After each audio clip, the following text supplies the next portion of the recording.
In other global news, Pakistan and Afghanistan have agreed to an immediate truce at talks mediated by Qatar and Turkiye. Officials from both sides met for peace talks in Doha after over a week of fierce clashes and fighting. Qatar's Ministry of Foreign Affairs announced that during the negotiations, the two sides agreed to an immediate ceasefire. They also agreed to hold follow-up meetings in the coming days to ensure the sustainability of the ceasefire and verify its implementation in a reliable and sustainable manner. Pakistan's Defense Minister Khwaja Asif and Intelligence Chief General Asim Malik joined the talks in Doha, while the Afghan side was represented by Defense Minister Mohammad Yaqub. Ahead of the talks, Kabul had accused Islamabad of violating an earlier 48-hour ceasefire, which briefly put a stop to nearly a week of cross-border clashes that killed dozens of troops and civilians on both sides. The Taliban government said that Pakistan had bombed 3 locations in Paktika province.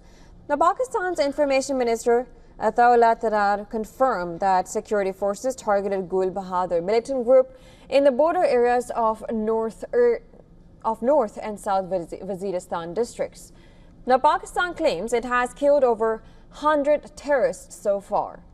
Taliban spokesperson Zabihullah Mujahid wrote on X that their forces had been ordered to hold fire to maintain their dignity and integrity of its negotiating team.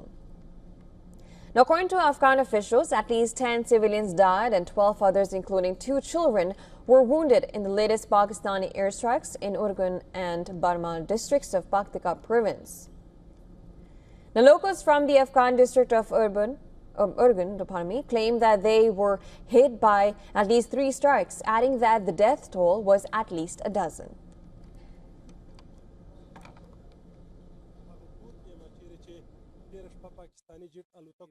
In the third attack, I was injured. Blood was flowing from my hands, you can see it. We are civilians, not from the military. A piece of shrapnel also hit me here. During the third attack, they took me to the hospital. In this attack, around 12 to 13 people were martyred, and 17 others, including myself, were wounded. The local people came to help us. The situation was extremely bad. Now, 3 local cricketers who were there for a tournament were among those killed in the attack. In protest, Afghanistan Cricket Board announced that it had immediately withdrawn from an upcoming Tri-Nation T20I series involving Pakistan.